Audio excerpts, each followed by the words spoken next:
Ladies and gentlemen, kings and queens, welcome to Conversations in the Hookah Lounge with Dee Dee and Queen Jean and our amazing guests, Morocco Steele, proclaimed author, coming to us live from Monroe, Louisiana. How you doing this evening? Best-selling author, Morocco Steele. Okay, best-selling author, Morocco Steele. Yeah. It's just something about that title, I that. hear.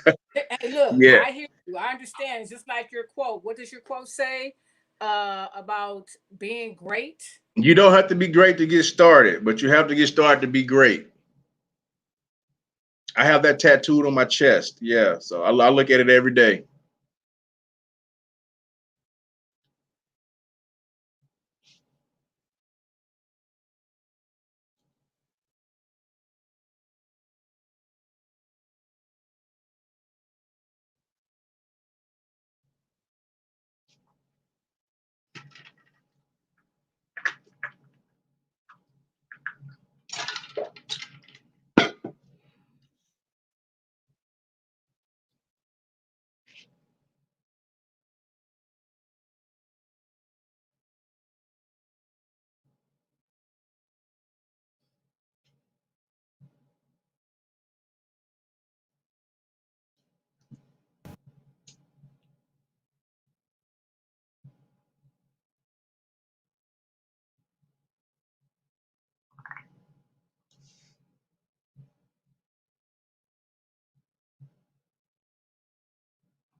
What about now? Can you hear me now? Yeah, I can hear you now.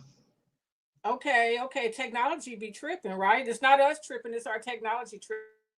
Hey, shit happens. Monroe, Louisiana. How is everything going out there? Because I know, was it last week there were some hurricanes going on?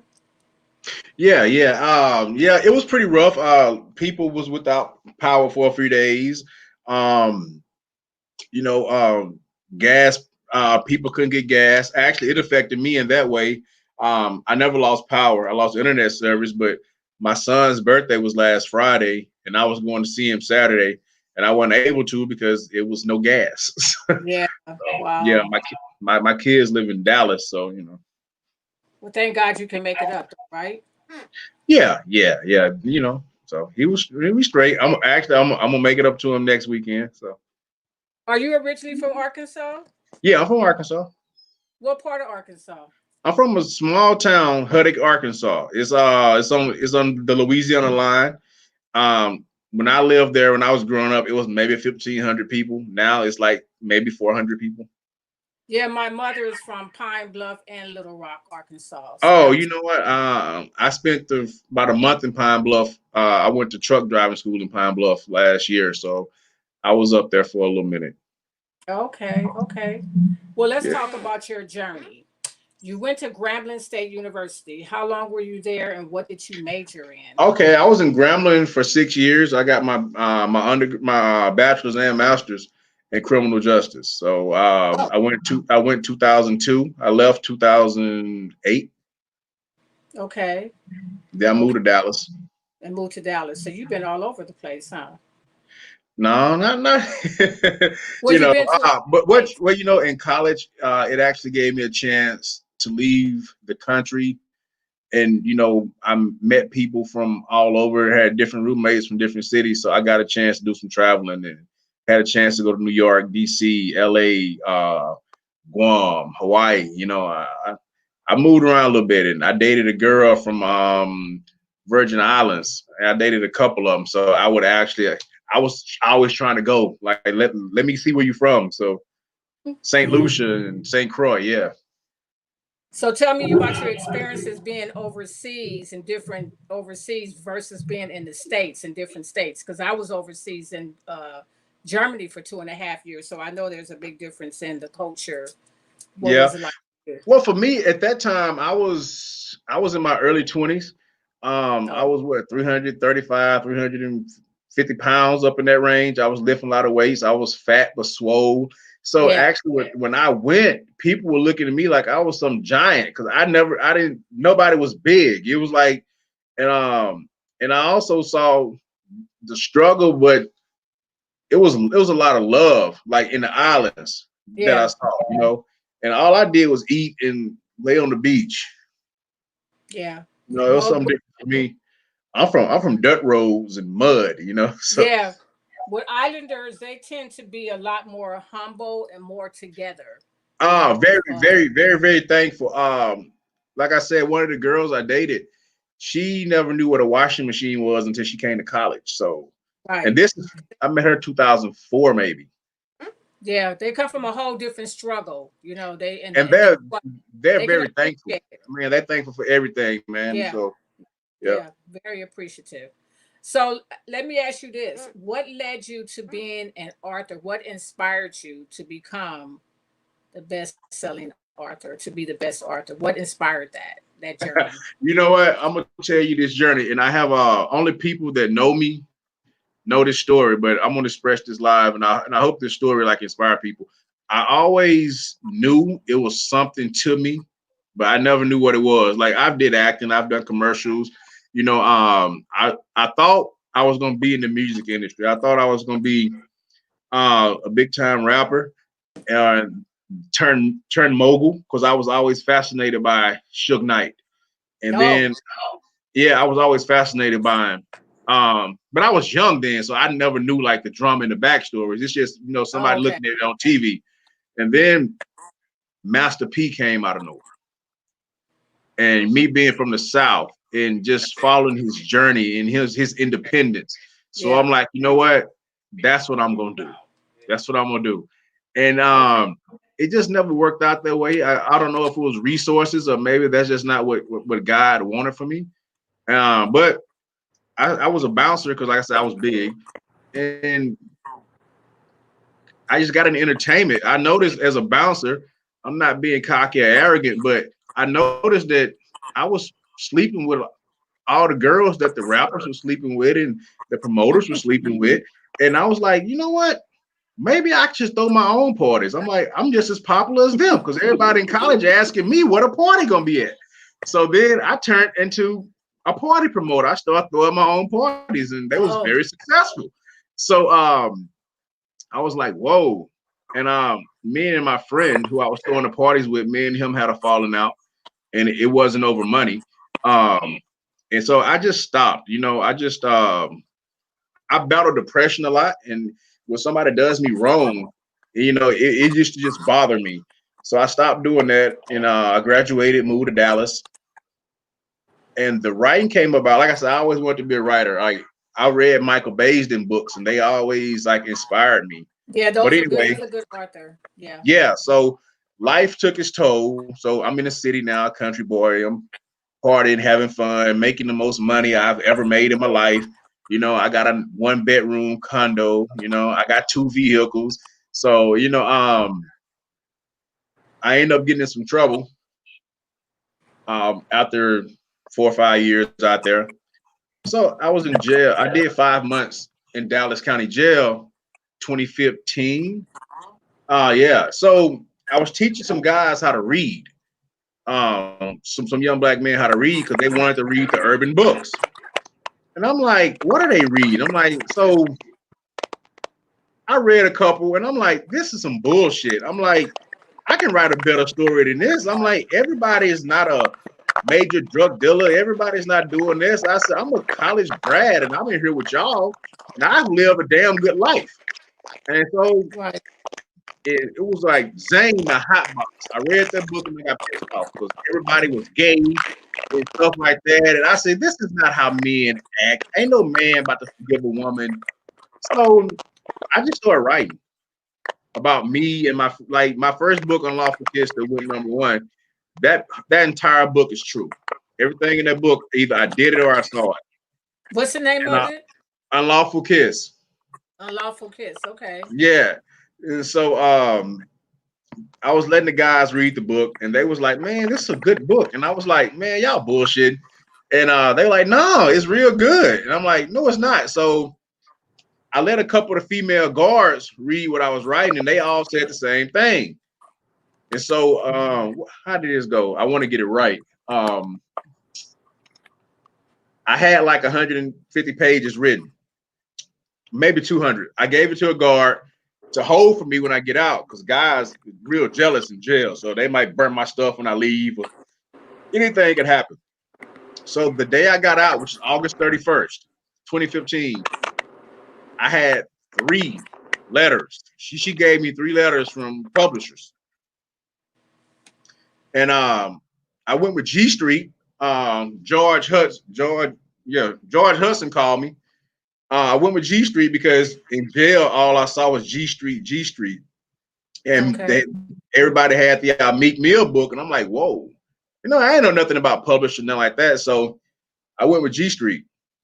And things didn't work out like I thought it would. I went #1. And it's a conversation that I still want to have with George to this day because George gave me a lot of game, but I wasn't mentally prepared for what he was trying to give me. A lot of people had bad dealings with him. They was in my inbox. Other authors were saying bad stuff about him, but me personally, I never had a bad dealing with him. I had a couple arguments with him. That was because me not understanding. Right. And then at the time, when my book went #1, it was #1 for like 2 weeks, and I was homeless. I was sleeping on my mother's floor, and didn't have no money, and my government phone is going off from different authors saying you #1, and I couldn't. At that time, like I had lost everything, I didn't have nothing, I was feeling defeated, and I couldn't accept success at all. I'm like, nothing good is supposed to happen to me. Nothing good has ever happened to me. And George was like, man, keep writing, keep writing. He's like, man, you're gonna make a lot of money.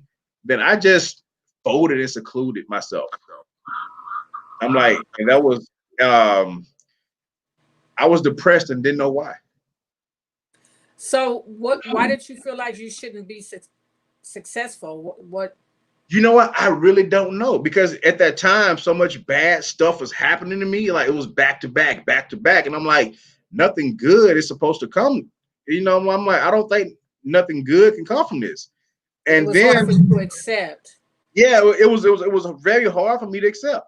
I'm like, I'm a best-selling author, you know what I'm saying? But I just started wearing the badge of a best-selling author maybe a year ago, and this started 2016.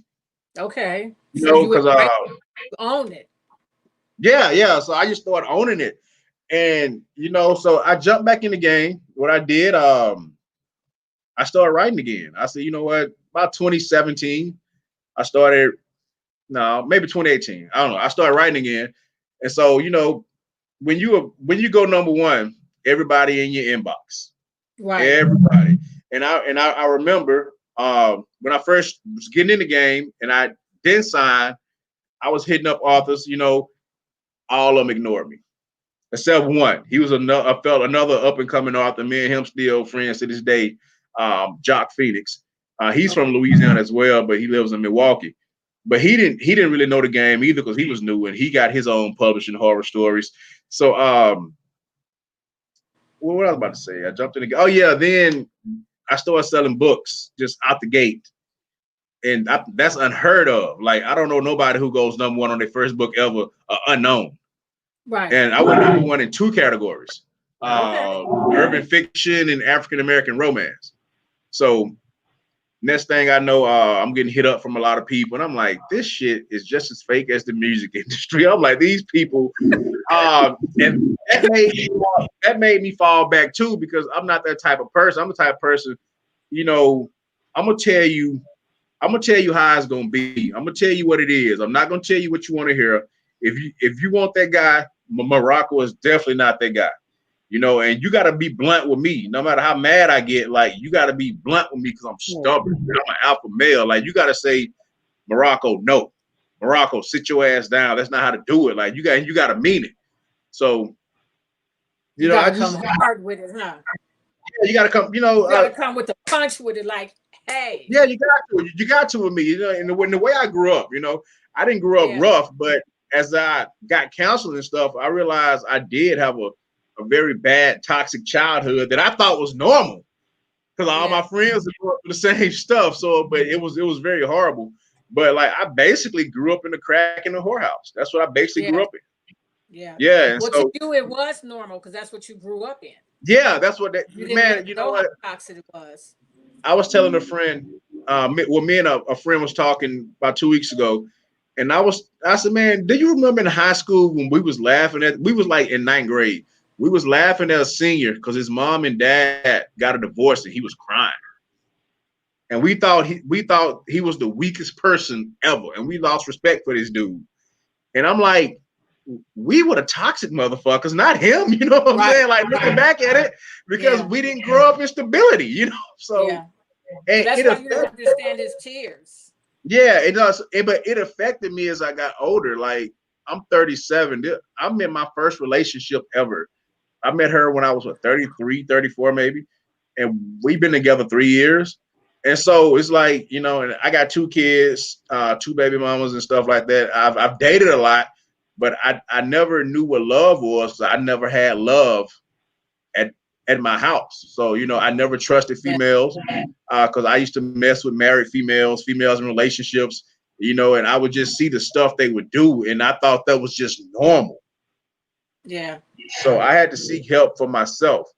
And I just want to get that out there because, you know, a lot of us Black people, we don't talk about that. And I didn't even know what the fuck mental health was until a few years ago.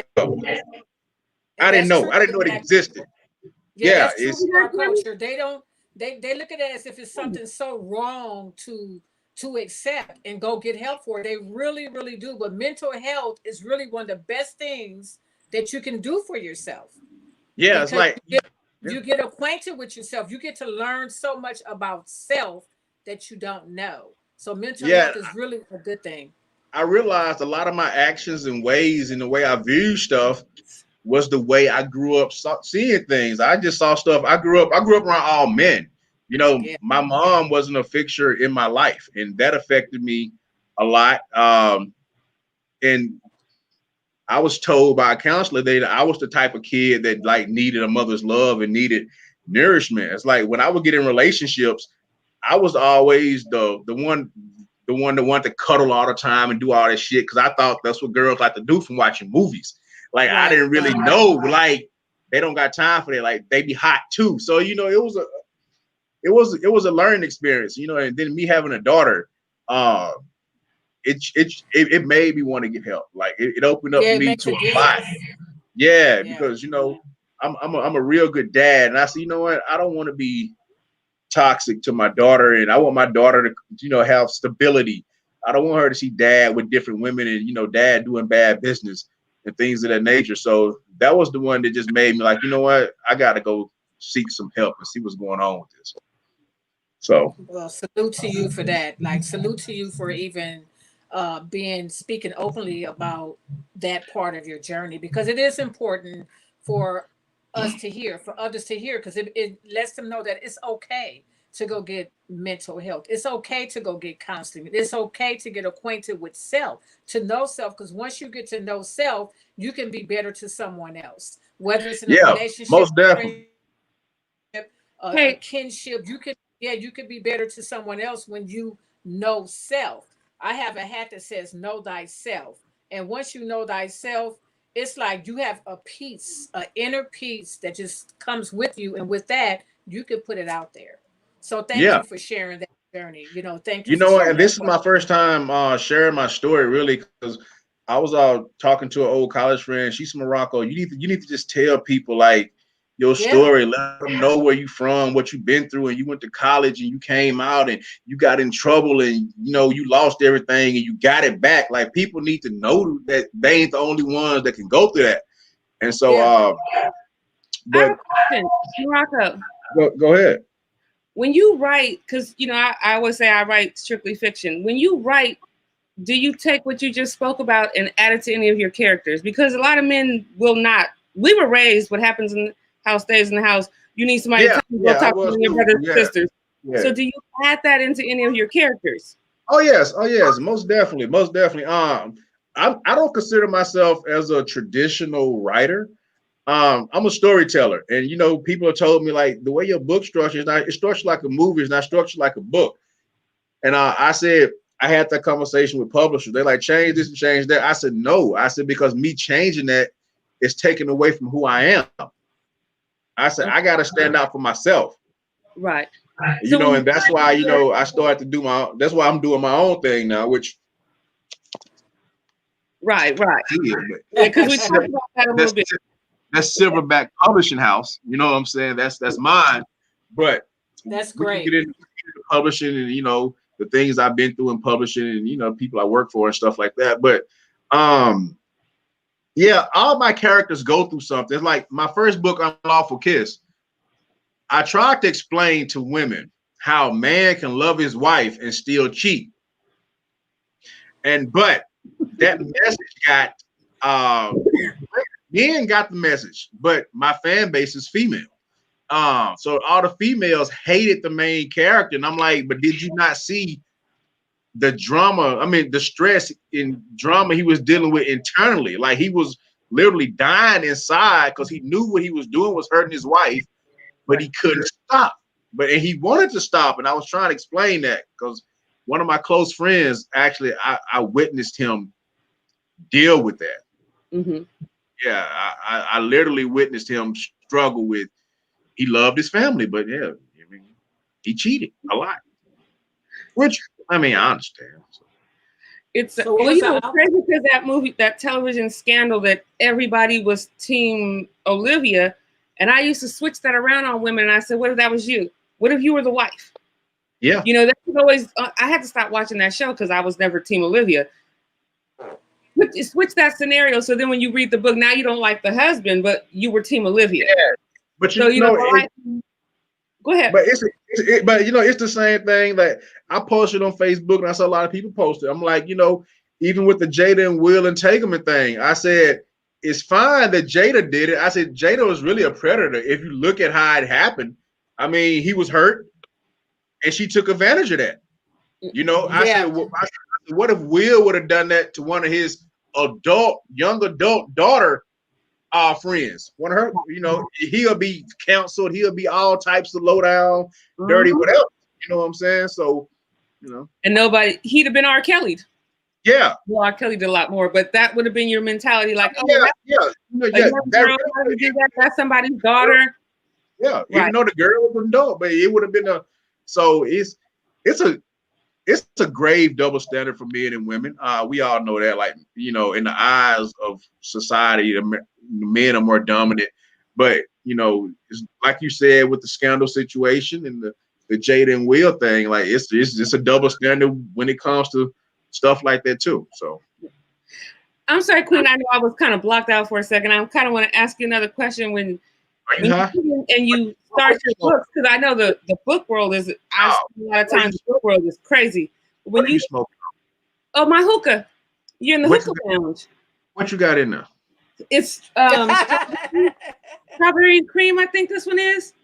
Oh. Yeah. When you come to the hookah lounge, Queen's got her hookah back there. She won't light it up. Oh. She's ladylike. You know, I'm a gangster. Why don't y'all just light up a blunt? I do have one. I just have. She does have one. And I got my hookah. And I got my purple Cadillac just for you tonight. See, purple Cadillac. I just have. You know what?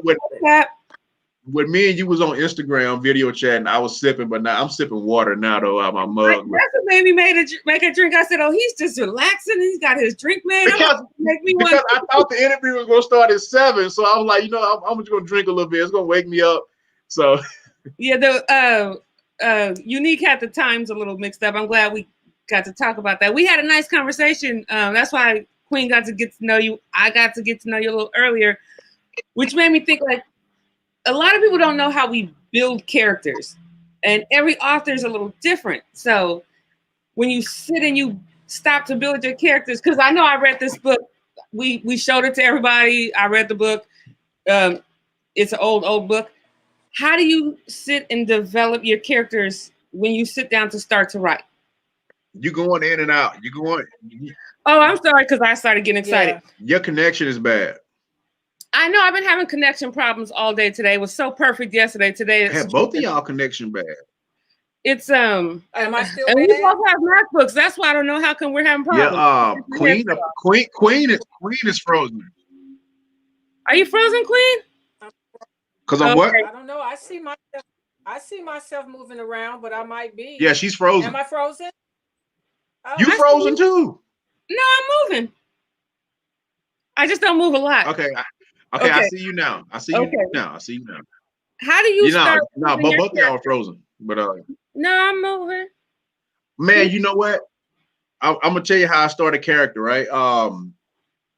This is really what I do. I watch a lot of crime shows. I watch American Greed. I watch stuff like that, and I'll be like, "That's somebody I know from college or somebody I knew from." I'm like, then I like, I'm still a new author. I'm still new to this. I would start a character based off somebody I know. I would change the name, and I would give all their mannerisms and everything that I know about them. That's how I would start a character. Okay. Yeah. That's yeah, people always think I wrote about them when it wasn't about them at all. I'm like, well, if that maybe subconsciously, but I didn't start that character on you. I totally pulled them out of my head and I did the whole character. Actually, no, it never starts about somebody, but I like if you read the book, if someone reads your book and they felt themselves in that character, then I think I did a good job. But the book that you read, like that book really came about me and the co-author of that book, he was a promoter, a club promoter, and I was a bouncer in Dallas. We was working the hottest nightclub at the time. It was called Beamers, but they didn't change the name like 3 or 4 times. It was the hottest club in the city. And me and him just connected. Once he found out, I was an educated guy, this and that, he was an educated guy. And we stayed in contact over the years. And now he owns a strip club. He owns the biggest strip club in Dallas, and he's a lawyer as well. So that book really came about stuff that that he saw. Both of us saw, and it just went from there. Like that story is a true story. Like it happens all the time. And I actually think it's him. I think he's talking about himself. Cause that book, oh my goodness gracious. I don't like to give away storylines, but give it away. Fuck it. It's free. They see it, they'll go buy it. And then I kind of felt, I kept feeling like I have all the names written down so I wouldn't miss anyone's name, but I kept feeling like, Nikki, how did you not see? You could tell she was just stringing you along and you just kept falling for it. Like, Rick, come on, Rick. You just gonna keep falling for it. Nikki was a piece of work, wasn't she? Oh my goodness.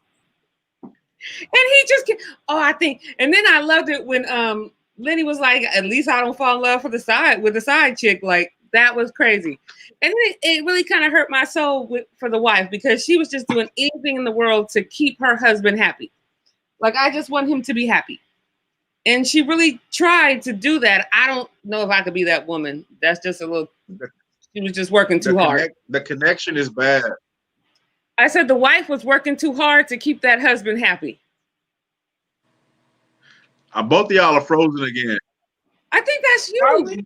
Yeah, that must be I see you. You're moving. Yeah. Because I can see Queen moving. I hope you can see me moving. Yeah, I can see you whipping my hair back and forth. Yeah, are we back to you? I think it's Louisiana. Can you hear us, Morocco? Can you hear us? I don't think he can. Yeah, I think that's on his end. Let's see. I think that's on his end. Not ours. I was just typing in the comments. Both ladies are frozen. I can hear y'all now, but both of y'all are frozen. Oh, well, okay. Listen. Let's just take a break. No, I can't hear. You can't hear? Yeah, the people in the comments are saying. Yeah, I can hear now. Okay. Okay. And both of y'all back in. Okay, cool. Okay, go ahead, cool. What were you saying? What I was going to say was I wanted to read one of the comments that someone had spoke. Her name is Heavenly Hughes, and she said, Morocco, that message of your dedication, commitment, and success was for your Black excellence. So that was from one of our viewers in the comments. And she said that is a real process. Yeah, she said that is a real process. Understanding how to accept success. That is a real process. So They're listening to your story, and it is inspiring. So I just wanted to read a few of our comments that we had from some of our people that's in our comments. So let me ask this question. I'll let you get back, Didi. What does Morocco stand for? Where did Morocco come from? Because Okay, that's a deep name. You know what I'm saying? That's just all not right. no. So okay, so it was two different stories to the name, right? So I give everybody the story that sounds good that I was told when I was young. But this is the real story. My aunt was in love with this guy named Morocco. Hmm. And when I was born, she said that I was a beautiful baby, and I reminded her of this guy who she was in love with, and that's where my name came from. Okay. So that's Okay. your 'Cause that's a deep birthday. name. Yeah. Yeah, yeah. It's a blessing and a curse. Like I'm rock. Like I've been rock my whole life. So I didn't know nothing. Morocco never bothered me until I went to college. I would say probably my senior year, maybe junior year. I walked in class late. I'm cocky, arrogant. I'm about to graduate. I'm in a class with a bunch of freshmen. Look, easy A. It was an African culture teacher. She said, "You must be Morocco." I was like, "How you know that?" She said, "I can look at you and tell." She said, "You walk like a Morocco." She said, "That name is a big name. It's just confident, and you just wear that name." Yeah. Yeah. And I said, "Whoa!" I'm like, she said, "Yeah." She said, "I knew you was Morocco." I was like, "Damn." Oh, That's why that's I had amazing to to ask look you to. what was the meaning behind it, and then you got that still behind it. You know what I'm saying? That Morocco still. You know what I'm saying? No Powerful. penetration at all. Yes, Oh, powerful. Steele is my mother's. Steele is my grandmother's name. She was a Steele. My name is Morocco Williams. My dad is a Williams. But Williams take away from Morocco. So when I first got signed, and I was like, I need a new name, and I'm like, should I just be Morocco? And I'm like, and George Hudson, the founder of G Street, he said, man, think of something else to go behind it. Then I'm like, well, Steele, my grandmother says Steele, and it's a powerful name. He like, that's your name, Morocco Steele. So it just, Yeah. I'm like, okay, and it Yeah. just The went from two there. go And hand it stands out. It sounds better than Morocco Williams. All my checks are Morocco Williams. So my kids' last name are Williams. Yeah, No, that there's some stills in California because I worked with a girl. Her name was Jackie Steele I when worked I with a Steele also. I yeah. I have a second cousin named Jackie Steele out in Dallas. Oh, in Dallas. Okay, isn't that something? Yeah. Okay, okay, okay, Didi, you can go ahead and finish asking the Arthur questions because that's Didi's thing. You know, she's an Arthur. Oh, So the writer. Yes, I'm the She look writer. high. She look high as hell. Like she just out of it. I'm not Didi, high. but Didi don't get high. She I don't get doesn't. high. That's natural. I'm just a naturally goofy ass person. That's So I why she don't called play. herself spicy. She's just I'm just a spicy. little You know. spicy. I add the spice to everything. I gotta add that, Cuban tip to everything. Now, I like to tell people that the book industry, they think that we have an easy road on what we do. And anytime I bring an author on or we bring an author on, I do compare the writing industry to the music industry. I always knew the music industry, and then I pop into the writing industry, and I said, it's a little worse and cutthroat Yeah, when you get into it's the it's, writing industry. it's the same. It's the same. It's the same, man. It's no different. I mean, like me and you were discussing earlier. They follow a path that's going. Publishers follow a path that make money. Like all the music sound the same now. You know, Yeah. because it's making money. Like all the books are the same. I'm in love with a dope boy who shot my mama. Part 2, part 3, part 4. And I'm pregnant by my mother's husband. yeah. I'm in love with a goon. Yeah. And but what I'm getting, a lot of these females who are writing these books, they don't even want those titles. They're being forced by the publishers, which you only had 3 big dog publishers. That's all it is. You had Yeah. G Street, which was George. You had Leo Sullivan and David Weaver. Those Yep. were the only ones. And I can say that George gave us freedom. Like I named my first book. Everybody I know named their first book. George never tried to make us change our titles, but everybody else I dealt with, they said they had to change their titles, you know, and stuff like that. Because, you know, everybody's first book of a second book is coming from the heart. Like, that's the most truthful book you're going to ever write. Because it's like, that's your baby. And so you already have a title in mind. You have everything in mind for it. Then they be like, nah, you got to say, you got to change man to nigga. You know what I'm saying? You know, or, you know, it got to go from there. But even like recently, like, hell, this year, like Miss Shan, you know, I went with her because my book wasn't doing what I thought it was going to do. So I went with her to release another book, and she's like, you got to change that title. And I'm like, no, Prostitute My Pain is a great title. My Facebook friends and fans, I gave them a synopsis and gave them 3 different titles, and everybody chose that. Even my fiance chose that title. And I'm like, I'm telling a story, like why she's a prostitute. Why is this guy a prostitute? They have pain behind that. She was like, it ain't gonna sell. It ain't gonna sell. And so they changed the name. The book didn't do what I thought it was gonna do. So my friend, he does focus groups out in Dallas. So I had him do my book as for a focus group. And every woman, they was turned off by the title. Yes. Before they even read it. Because the title was Manson Makeda, because those are the 2 main characters, a prostitute's love story.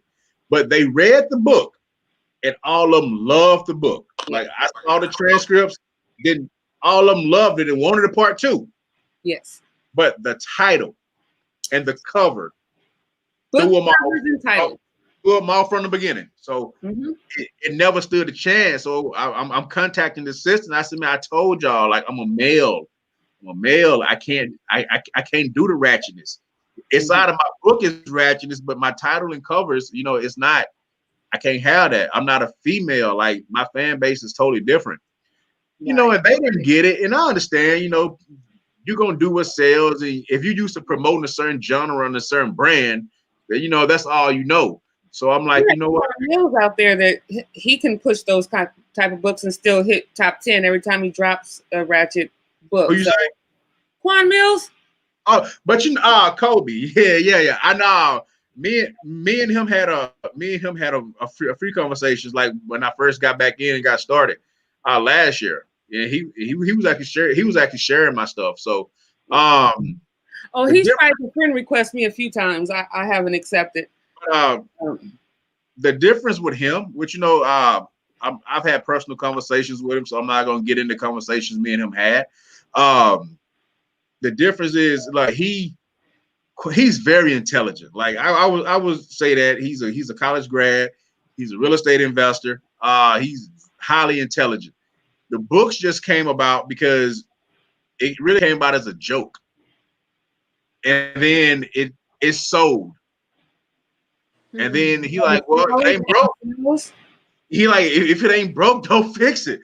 But, you know, well, I will share this. He did tell me that he wanted to get out of urban fiction, and he wanted, you know, he wanted to get away from the ratchetness because he wanted people to know, like, he's actually talented, and, you know, he wanted to express that because he's older now. Like, for me, like, I gotta have stuff that my children, you know, can look up to. I got an 8-year-old daughter and an 8-year-old son, you know, and my daughter wants to read my stuff now and she can't, because, you know, the language and stuff like that. So, and I'm like, I gotta make all my kids be proud of me. That's more. I want to make money. I gotta make money to feed them the fat babies.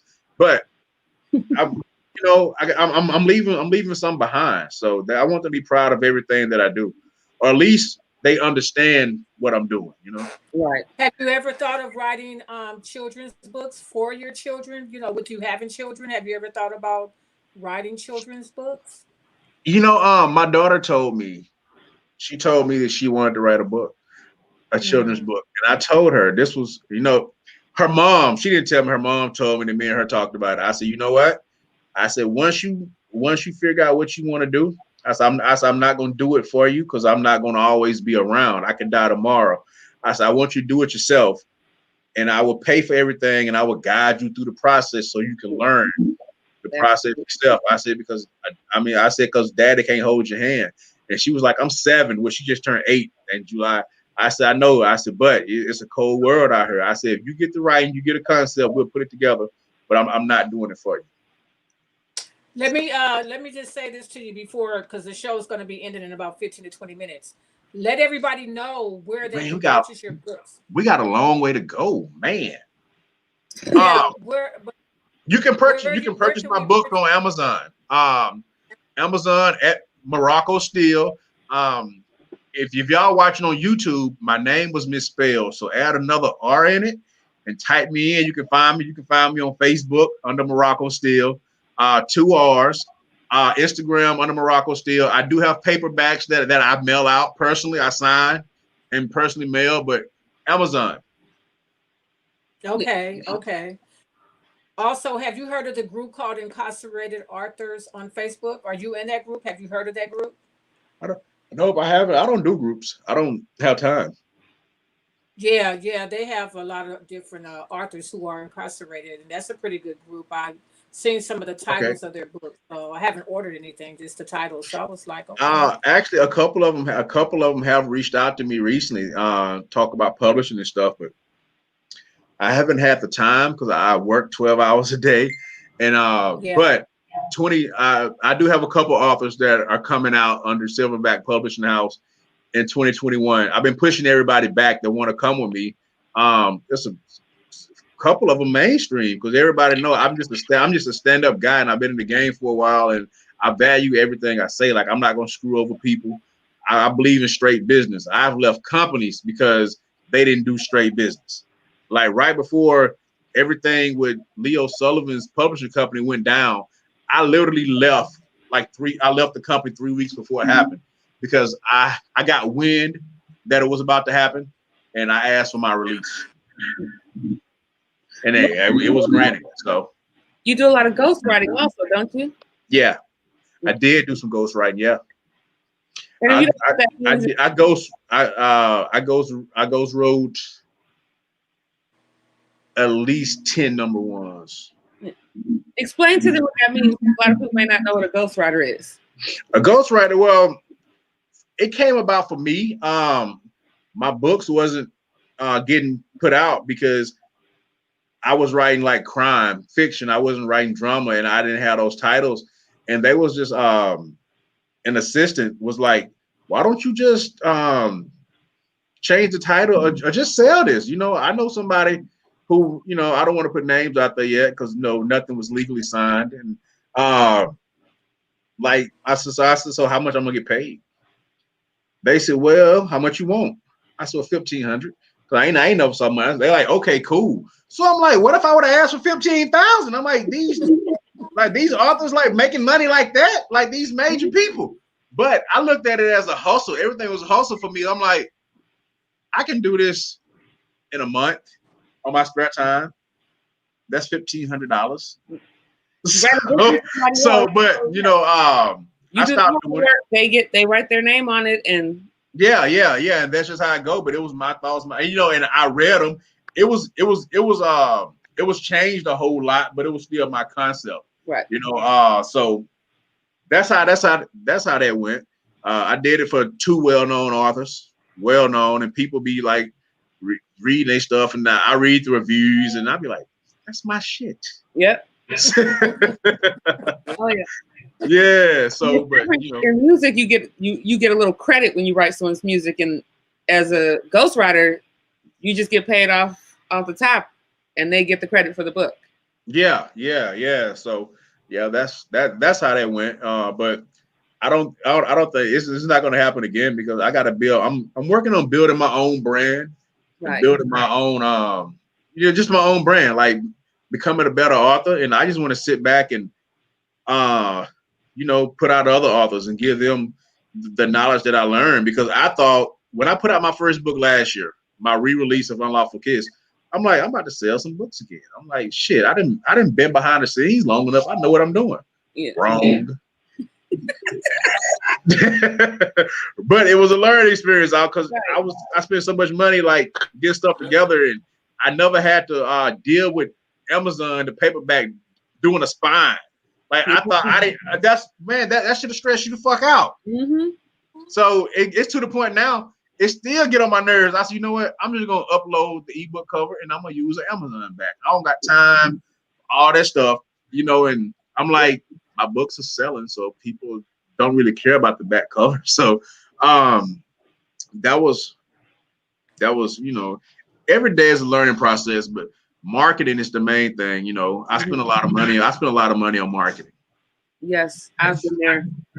Yeah, I spend a lot of money on marketing, and you know, you have to, because I've seen a lot of money being spent on marketing from, you know, major publishers. So that's, you know, but that's with anything though. Like if you're a rapper selling mixtapes, you got to market yourself. I mean, if you want to perform at a concert, you got to pay the promoter to perform, to open up for the big rapper or whatever it is. So, but next year, man, like I can feel it in my bones. Like I've been feeling it for a while. Like my whole life is gonna change because I'm putting in all the groundwork. I'm doing things the right way, and I know next year is gonna be my breakout year.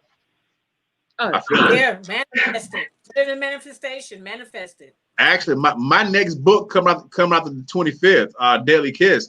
That book is gonna go #1 in multiple categories. Like I can feel it. Then I got some ratchet shit coming out. November and December. I'm gonna drop them probably 2 weeks apart. Then I'm gonna chill. And first of the year, I already got my first crime book written, and that's gonna be a 3-part series. Covers already done. So yeah, then I have because I love the crime book. Yeah. Matter of fact, send me your information. I will email you the book. And I actually wrote this book on my mom's floor when I was homeless. In 20. It's the book like 4 years old, but I let people read it now. They're like, man. So in part 2 is just better. But I know February I got a female author. She's a best-selling author as well. But you know, she wants to work with me, and I want to work with her as well. She done went through her publishing horror stories. And everybody, it's sad that like, we getting fucked over by other black people in this publishing game. Like it's just crazy. But yes. And it's like you work too hard. I mean, like you put your blood, sweat, and tears into these books, and people don't realize you'll go when you're in a book. Sometimes I'll go a whole week with Queen. Will tell you with 2-3 days, I've slept for 3 hours. Yeah, you know. Yeah. And then for someone to like steal what you work so hard on, it sucks. Yeah, like she asked me. She's really sleeping. Yeah, she asked me. She said, "Are you gonna send me a contract?" I said, "My word to you and what we agreed on is my contract with you." I said, "I'm gonna show you, like, you know, it's this some real deal. You trusted me, so I'm gonna show you that, you know, I'm gonna deliver for you. Like my word is all you need from me." So yeah, it needs to be some good ones out there taking care of these authors that don't know what to do next. That's what I'm trying to do. Yeah, I mean, because I tell people, like, and Master P said this, and I've always said this before I heard him say it on No Limit Chronicle, because I've seen it. Product outweighs talent.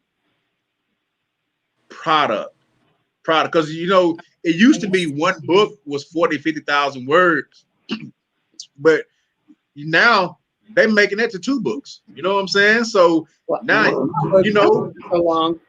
I mean, but that's the game now, though. You know what I'm saying? Yeah, Series. I look at these little bitty books, and I'm thinking, you buy my book, you're getting 70,000 words, because I had to. It was 100, and I was like, okay, now this is a series. Yeah, you got to now. I mean, but for in the urban world, because if you look at the charts, a white author can write one book and stay on the charts the whole year. Yep. The whole fucking year. But a black author, we have to work our asses off.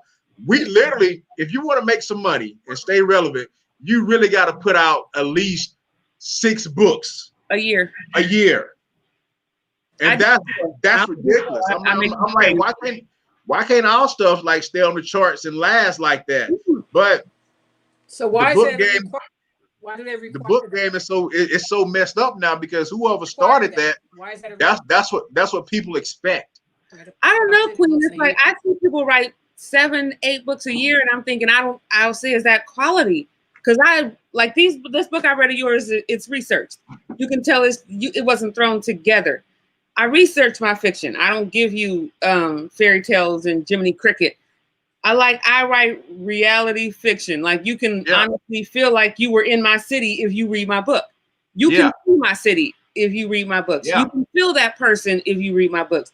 Nowadays, the books are coming out so fast because I read a couple of people wrote LA books and I said, sweetie, you don't know nothing about LA if this is the book that you just put out.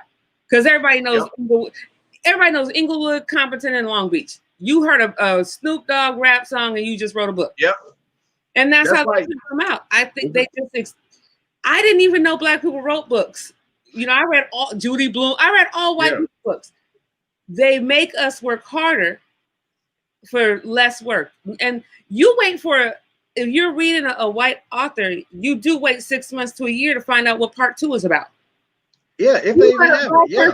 Wait 3 months to put out part 2, and you get it's forgotten. Like, it's crazy. Like, you know, and the game is real messed up. It's real messed up, man. But I mean, but you know, we in it. We just got to roll with the punches. But that's why I'm focused just on building me as a person and my brand. So whatever I put out, it is what it is. If you rock with me, you know, you'll purchase it. If you don't, then you don't. But word of mouth. You get 4 books in here, you want to love me. But I won't release a series until I have both books done. In fact, but you know, think about it. I'm gonna have 6 released this year, and I didn't release my first book this year to June. Oh, well, you done. June, I got Deadly Kiss was coming out in August, but we pushed it back to September to do some promotion.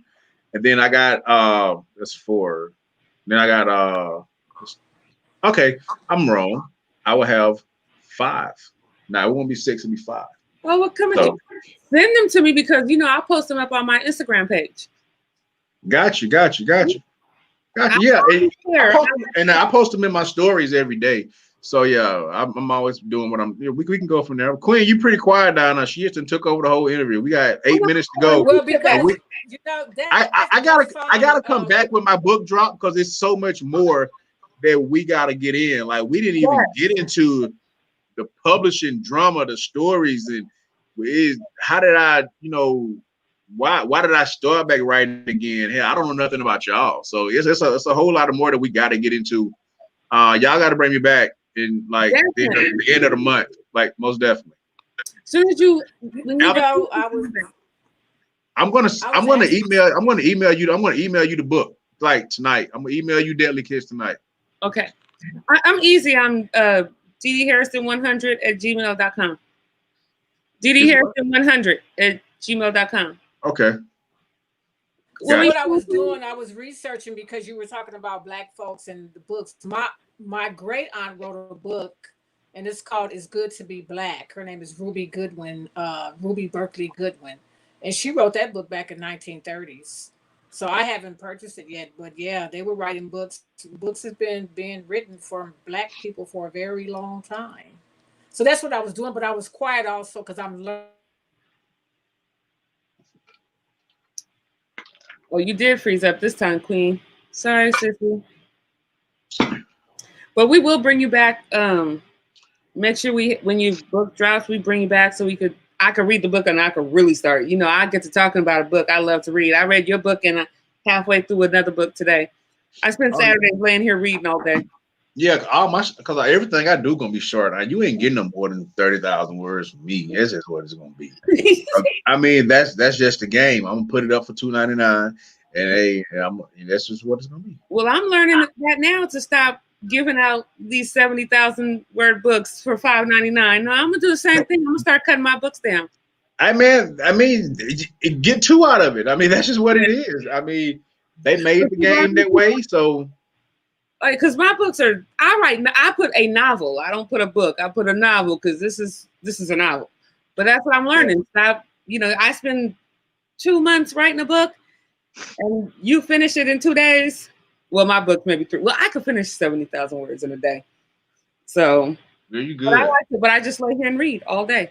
See, I got a short attention span. Like I can't read nothing long. I refuse to read nothing long. Like for me, you really got to catch me that first chapter.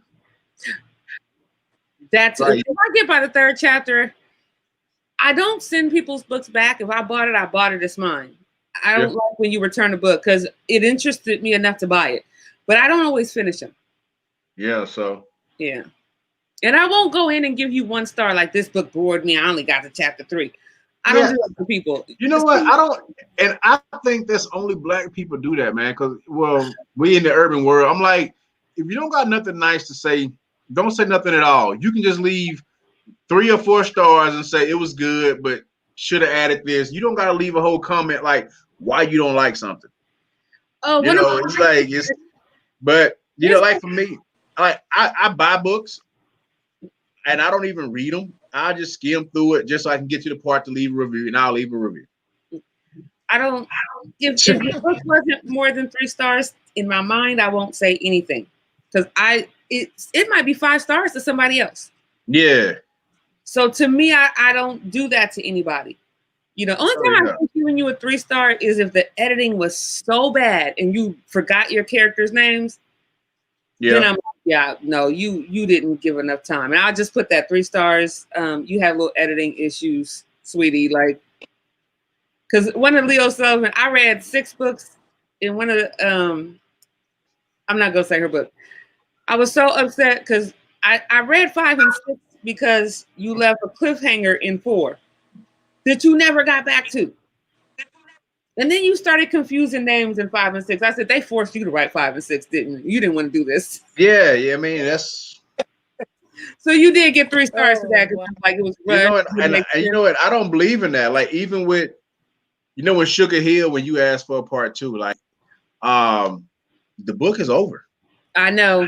Oh, and I got that, and I got the same thing with Unlawful Kiss. They was like, "Is it gonna be a part 2?" And I'm like, "That's the end of the book." Because I'm like, in my mind, the books that I read, you know, and I read mostly white authors. I'm like, they ended with you want more, but they don't. That's the mystery of it. What was that with Nikki's sister? Like this girl. And I was like, you left me wanting to know, like, did Nikki go back and like, your sister was the worst. But you know what? Hey, in that book, it's people that you know just like that. Yes, it sure is. It really is. Yeah. Yeah. And even I mean, like, you know, I want y'all to read Unlawful Kiss. I want to talk about that and my new book when I come back. But I'm gonna send you the new book and y'all can forward it to each other, do whatever. Okay. But an Unlawful Kiss, it was the guy was messing with his wife's best friend, and the wife's best friend came on to him because she wanted what her wife had, you know, and that's real life. Yeah, that is real life. When you almost started filling my life, you know. Yeah. So be careful what you wish for, though. You might get. Hey, you know what? And speaking of that, I know the time about up, and I do want to say, be careful what you wish for. Be careful what you say to anybody that's listening. I was 22, maybe 23 years old, and I was joking around with some friends. We was at my apartment in Ruston, Louisiana. I said, yeah, man. I said, bro, I'm gonna have a couple baby mamas, probably go to jail a couple times. I'm just fucking off, just talking because my brother had them. That's what all I saw around me. But I'm like, that ain't gonna be my life. And I spoke that into existence. I jokingly spoke that same situation into existence. So everybody is the tongue is so powerful. You really got to watch what you say. That's why I love Queen. She always talks positive things into existence. So yeah, you got to, you got to, because I'm that's a lesson for today. If you didn't learn anything, be careful what you say. You can speak some things that are not positive into existence. Yeah, but anyway, we got 30 seconds to go. I wish we had 2 hours, but stay in contact, man. Like, hey, y'all read Unlawful Kiss, and I'm gonna send y'all Deadly Kiss and bring me back. I'm definitely you have my handles, you know, so you hit me up. I'll put my Deadly Kiss come out the 25th. Bring me back. Send me a link and I'll post it on my I'll share it. I'm sending it You to you. post it on Instagram so I can share it on my Instagram. Yeah, it's probably there. You just gotta go through a look, but I got you though. Yeah, because I always, you can look at my page. I share a lot of things. People that are doing great things. I'm a share. So good not anything, just good content. Oh, we didn't went over the hour. How long do we got? Oh, Gio pop in and be like, "All right, this is over." Our producer. yeah, I talked to him earlier. Hey, oh, that's Queen. He does pop in. I was like, "All right, ladies, that was really nice. Let's wrap this up." So, okay, well, I was having technical difficulties. My son finally killed. I'm now on because my son came in here and fixed it. Like, I was about to. This is his mic. I was about to break it, and he was like, "Mom, if you break my," he's 19. If you break my mic, I'm gonna kill you. Got you. Yes, I just disconnected everything, and he got my mic to come back on, so I was able to log back into the show. I was gonna throw my iPhone, break my Mac. Because I said, if I missed this show with you after we had that great conversation earlier, I was just gonna be upset. And then I was nervous. I called another author friend of mine.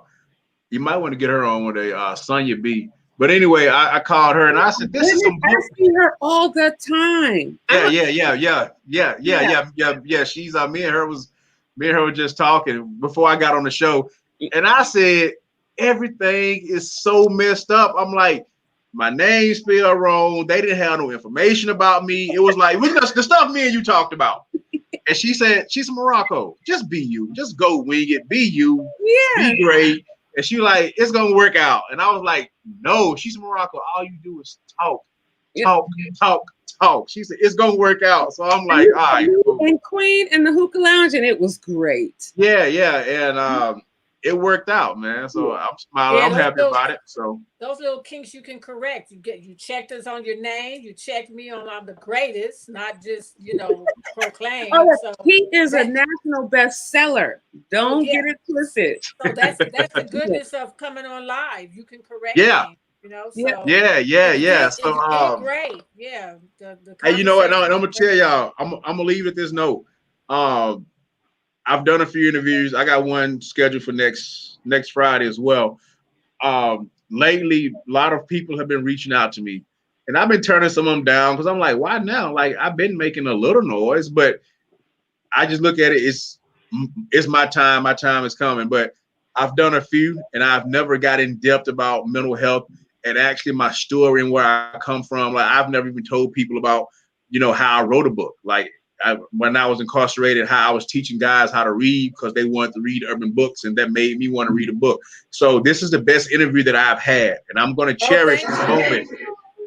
So I want all y'all to know that, because I got a chance to just talk about some real shit, not just books. So anybody can write a book. Anybody can put a book out. That's not hard at all. But to actually inspire people and want people to do better, and people to feel what you're saying, that's the main goal. Yeah. But next time we're gonna get a little more ratchet. We're gonna get down to it. Okay, we can get ratchet. We can yeah. Because I'm a little bit of both. So that means a lot. That means a lot. Thank you so much. Truly, it means a lot. And listen, blessings to your prosperity. Keep putting that stuff out there. Keep putting it in the universe, claiming it, manifest it, and it's God's plan. And it's all upwards from here. You know what I'm saying? Oh, yeah, I already know. Like, I already know. And I didn't say it this twice. I'm gonna leave it on this note, but I'm gonna leave it at this note for real. An author who's I told you about earlier, her books are coming out on the Silverback Publishing House early 2021. She called me. She said, "Morocco, I really believe in you." She said, "It's just a feeling that I got that things gonna work out with you, and I want to sign with you." I'm like, "For real?" She said, "Yeah, I feel it." I said, "You know what? I've been feeling the same thing." I said, 2021 is going to be my breakout year. Like, I feel it. So it's going to happen. I just got to stay consistent and put out the content. And I'm mentally ready for success. Like, I'm ready to accept. I want it because I feel like I've earned it. I'm working hard toward it, but I just don't want the name. I want the money. And I also want to help people, like when I didn't have a dime, when I helped those guys, learn how to read. I taught those guys how to read. Like, that really mean a lot to me one of the guys said, "Man, I can file a job application now. I ain't coming back to jail." And you know, I went back to my cell and cried because that touched me. I'm like, whoa, okay, so maybe I'm here for a reason, you know. So Most definitely. Yeah. all right, well, Most definitely. y'all have a good one, man. We at 105.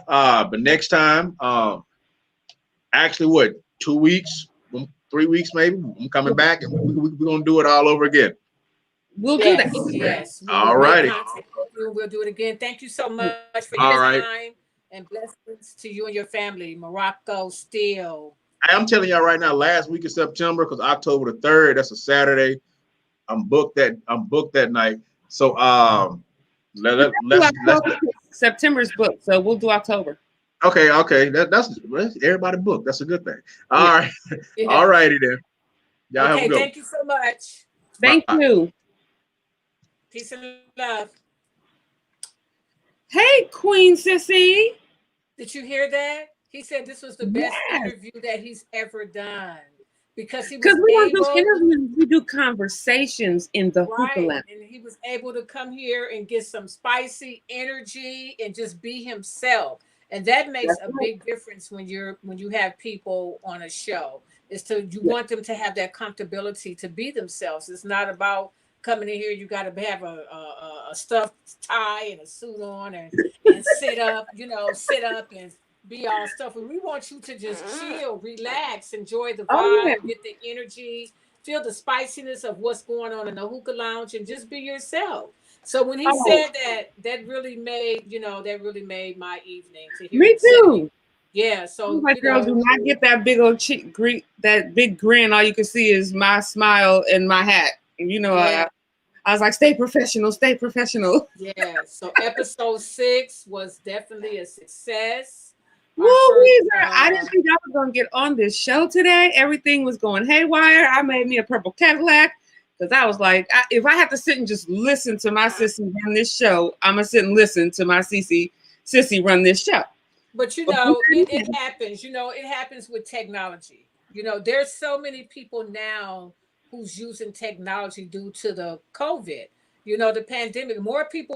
There's a lot of people inside as well, and people that are inside are basically using the internet. So it's going to happen more now than ever. So the technical difficulties are expected. I expect them to happen. And we just have to go with the flow of them when they happen and make the best of it. Oh, my son said you guys do a great job. Thank you, son. Oh, and my daughter-in-law is on here too. Oh, thank my family came on. I didn't even send them reminders. I was so busy. Thank my family for coming on. I love the support. Sorry, Queen. It just popped up. His name just. No, it's okay. Yeah, I saw it pop up. Us. Thanks to Heavenly. Thanks to and Heavenly, she was Auntie Mac. Yeah, and the real Mac Malone. Guys, thank you guys really for supporting. And me and Mac were up late last night. I don't know how I was able to get on last night, and this morning I couldn't get on, or tonight I couldn't get on. Yeah, that's what G-Lew was saying. Like you were fine last night, but it happens. Like I said, oh, the devil is a liar. He was trying to keep me off.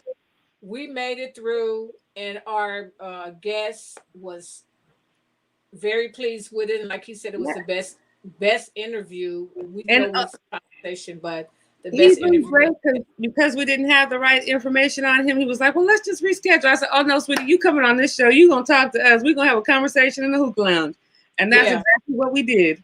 Yeah, and which is a great thing. So my great. held it down. Yes. Of course, my big mouth came and just took over talking about the books and stuff. But that's what it's about. You know what I'm saying? Because you're an author, you're also a great selling, proclaimed #1. No, there's what comes before 1. See, so that means there's no touch. So I didn't even know I went #1. My publisher never told me. Yeah. So yes.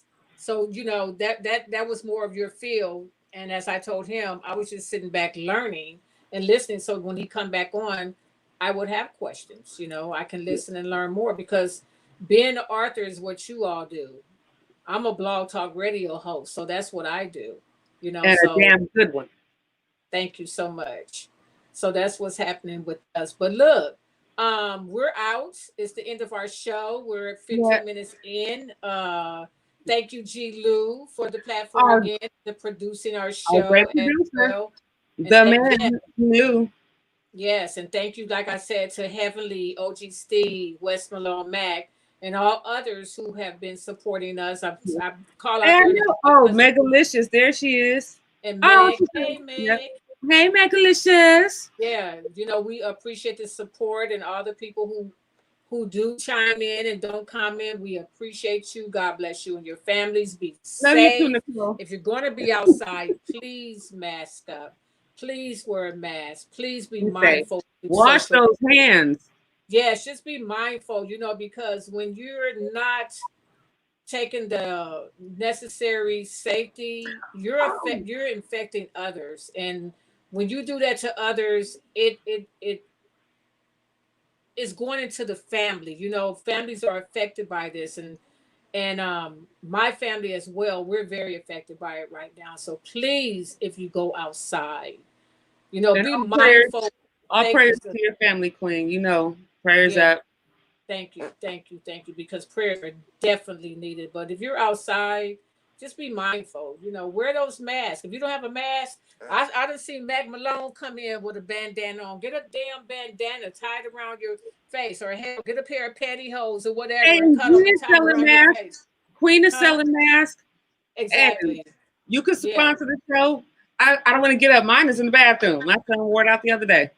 Yeah. So thank you, sis. Yeah. So the ladies apparel is what we have, the G-Lew show. For the G-Lew show ladies apparel, this is one of the shirts that I'm wearing now, and I won't get up and do too much modeling. And sis also has hers on. So if you're interested in purchasing a ladies G-Lew shirt, mask, over bag, yeah, there you go. So just either let myself know. To match. Yes, the mask to match. So but just be safe. Peace and love to everybody. Blessings to your families. And I send out prayers to everyone. Everyone. And God bless. Peace and love. And I'll talk to you later, sis. Thank you. Thank you, darling. Thank you guys for joining us. Love you. Thank you, G-Lew. Yes. Thank you, G-Lew. Ashe. Ashe.